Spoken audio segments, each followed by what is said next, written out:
Esse vídeo é importante não apenas para descrever para vocês e comunicar o meu novo emprego aqui na Alemanha, mas também para contar a história por trás de tudo isso que aconteceu e também falar um pouquinho da minha mentalidade, do meu mindset dentro dessa situação.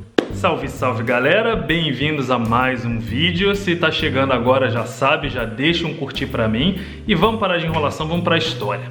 Essa história do meu novo trabalho aqui na Alemanha, na verdade, ela não começou no ano de 2020, no meio da corona crise. Ela começou em 2017, quando eu tomei uma decisão, talvez uma das mais importantes para minha carreira, que foi a de começar um mestrado aqui na Alemanha. Naquele momento eu já sabia e já estava claro para mim que se eu quisesse conquistar algo que eu ainda não tinha, eu teria que fazer algo que eu ainda não tivesse feito. Então eu já era sênior na minha profissão, já tinha aí praticamente 15 anos de carreira como consultor de TI, consultor SAP, já tinha trabalhado para empresas brasileiras, empresas americanas, empresas europeias, então já tinha um vasto currículo, certificações, graduação, um MBA, mas eu vi o mestrado como uma possibilidade real de conseguir atingir um passo que eu ainda não tinha atingido, que era simplesmente sair 100% do técnico como consultor e começar a orientar minha carreira mais para gerenciamento. Por isso que eu comecei um mestrado em IT Management. Na época, o pessoal no Brasil que não está acostumado como os alemães pensam e como os alemães são estudiosos, me questionaram muito. Você está fazendo mestrado por quê? Você quer dar aula, Aqui no Brasil, quem faz mestrado geralmente é quem quer dar aula. E aqui na Alemanha é diferente, as pessoas fazem graduação, às vezes emendam um mestrado e até fazem um doutorado depois para trabalhar na indústria, para trabalhar em empresas, independente da carreira acadêmica. Então eu percebi que eu precisava ter competências e ter um conhecimento que eu ainda não detinha da parte de gerenciamento. Eu comecei esse mestrado e quem acompanha o canal sabe, eu tive enormes dificuldades porque eu trabalhava longe de casa, precisava dirigir em torno de 1h todos os dias, às vezes até 2 horas para ir e voltar para casa. Então estava ficando bem complicado eu conseguir seguir o cronograma do mestrado, fazer as matérias, passar nas provas, inclusive uma das provas eu até reprovei, então tive uma extrema dificuldade. Eu precisei me sacrificar porque eu sabia o que eu queria.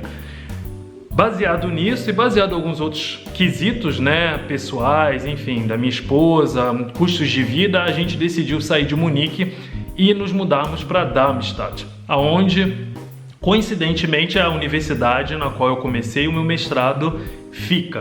Para quem não sabe, o meu mestrado foi à distância, onde trimestralmente eu tinha que ir para a sala de aula, fazer as provas e tinha uma infraestrutura, plataforma, professores, enfim, material, tudo à minha disposição para realizar os estudos. Depois que a gente se mudou para Darmstadt, obviamente eu também mudei de emprego e comecei a demorar 30 minutos somente para poder ir até o trabalho. Com isso eu consegui maximizar o meu dia de uma maneira surpreendente, porque eu acordava cedo, chegava 7h30, 8 horas no trabalho, entre 5 e 5h30 já estava em casa e aí eu tinha em torno de no mínimo 3 a 4 horas todos os dias durante a semana para conseguir estudar e desenvolver o meu mestrado.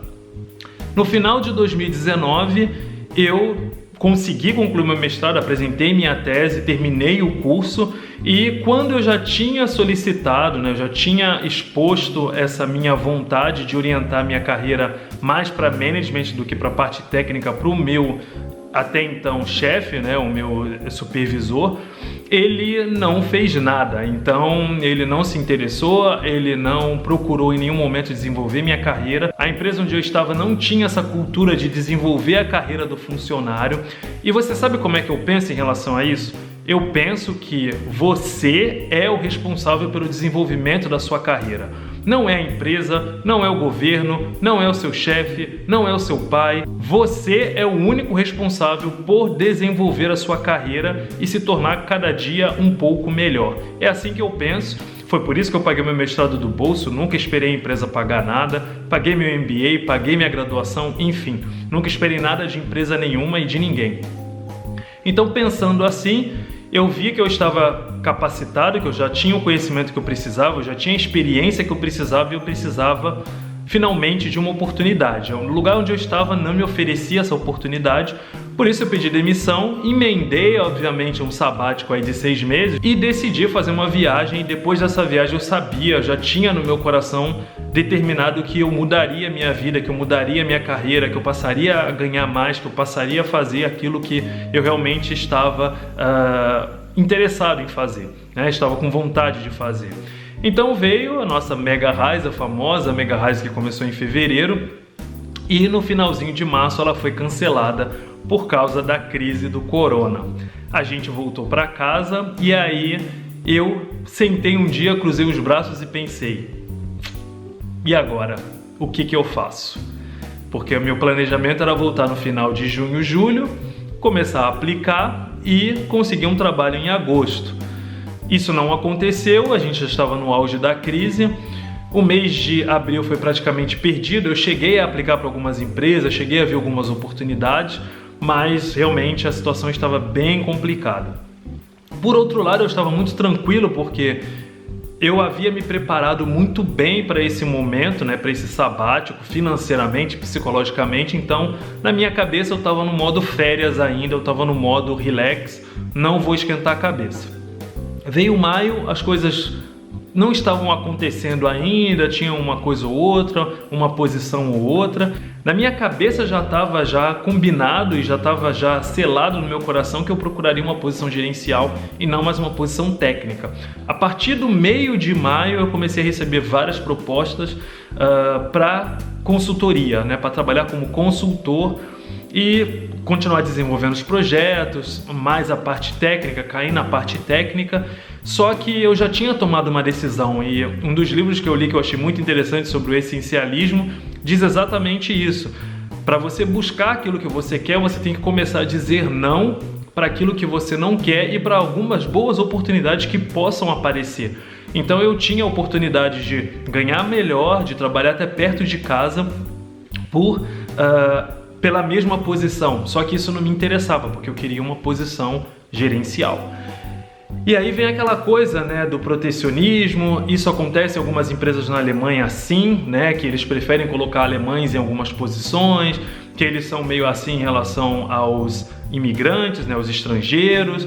Então é a questão do idioma, por melhor que eu fale alemão, eu nunca vou falar alemão como um alemão fala. Então tem todas essas questões, então você tem que trabalhar o psicológico para não deixar essas coisas que as pessoas falam e essas coisas que você vê te afetarem. Então foi um processo que eu precisei ter uma maturidade e uma solidez psicológica muito grande, né, em toda essa crise, em toda essa questão do corona que estava acontecendo. Então o mês de junho, julho foi passando, eu continuei recebendo algumas boas oportunidades como consultor, mas eu estava sempre aplicando para posições como gerente, como team lead, como líder de sistema, líder SAP, porque era a posição que eu já tinha trabalhado e já tinha feito o que eu tinha que fazer para conseguir essa posição. E foi interessante porque eu recebi muitos nãos, eu apliquei para 10, 15, 20 posições e se eu for fazer uma conta, eu mais fracassei do que obtive êxito, né? Então, recebi nãos, vários nãos por e-mail, deixei de receber nãos por empresa, então teve empresa que nem me retornou, que nem sequer deu o trabalho de responder minha aplicação. Teve empresas que eu fiz entrevista por telefone e depois eles simplesmente cancelaram, não quiseram mais.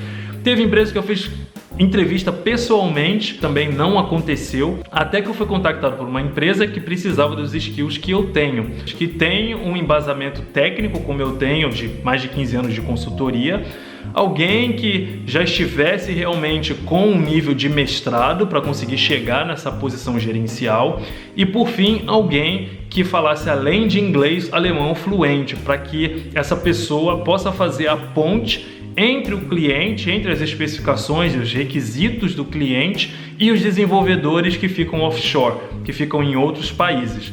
E eu simplesmente encaixei nessa posição. Tive entrevista em alemão, precisei fazer entrevista técnica em inglês e em alemão, até que eu fui aprovado. Fizeram uma proposta, uma oferta muito agradável, muito interessante, muito boa para mim, e aí eu não tive como recusar. Então estou feliz, né, nessa nova posição, nessa nova jornada. Então, para sumarizar, eu queria deixar alguns pontos que realmente eu aprendi ao longo desse processo. Primeiro, foca naquilo que você quer e faça aquilo que você ainda não fez para conseguir aquilo que você ainda não tem. Segundo ponto, não dê ouvido às pessoas negativistas, às pessoas fracassadas, às pessoas que não conquistaram alguma coisa e que tentam dar conselhos. Então, foque no seu coração e naquilo que você deseja atingir. Terceiro, busque ter as competências que você precisa. Eu sabia que o mestrado ia me abrir portas, eu sabia que ia ser muito difícil, que ia ser sacrificante, e agora veio o resultado. Então, procure sempre ser um pouco melhor a cada dia e atingir as coisas que você necessita para que você consiga se desenvolver. Outro ponto, não encare um não como uma derrota. Não encare um processo seletivo, né, no qual você foi excluído, na qual você recebeu um não, como uma coisa negativa, mas sim uma parte do processo para que você consiga se aprimorar, se você principalmente tiver um feedback, e consiga entender que aquela empresa não necessariamente é a melhor empresa para você. Pode acontecer muito isso. Aqui na Alemanha é bem normal, onde você aplica para uma empresa e tem que casar. Você tem que se sentir bem, você tem que passar nos skills, passar no teste, passar nas entrevistas, e a empresa também tem que passar por esse crivo das coisas que ela pode te oferecer, daquilo que você pode conseguir pela empresa, de como você vai gerenciar a sua carreira, de como a sua carreira vai ser desenvolvida, dos challenges, né? Das simplesmente oportunidades que você possa ter, desafios da sua carreira. Então, não aplique para qualquer lugar, aplique para uma empresa onde você se veja trabalhando a médio e longo prazo, fazendo alguma coisa que você goste a médio e longo prazo. Então, acho que isso é muito importante. Não desista e não aceite qualquer coisa, não se deixe distrair. Em várias ocasiões, em várias oportunidades, eu excluí empresas, inclusive uma delas eu estava fazendo uma entrevista bem grande aqui na Alemanha, uma empresa multinacional, gigante. Eles colocaram que era uma vaga gerencial e na hora da entrevista, a entrevistadora estava me perguntando se eu programava, dizendo que era para resolver ticket, que era para colocar a mão na massa. Eu falei, ué, mas a descrição da vaga não bate com o que você está me falando.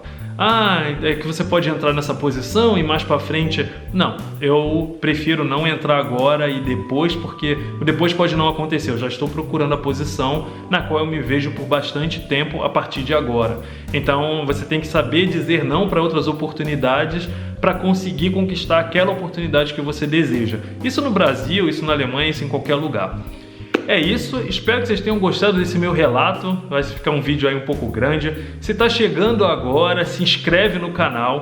Se você é da área de TI ou se você tem dúvidas sobre como funciona essa parte de entrevistas na Alemanha e etc., deixa aqui nos comentários alguma pergunta, alguma coisa que você tenha dúvidas. Se quiser um contato mais próximo, já sabe, me escreve viagensEvistos@yahoo.com ou me siga lá no Instagram, Viagens e Vistos. Um beijo, um abraço, fiquem com Deus, até o próximo vídeo. Tchau, tchau!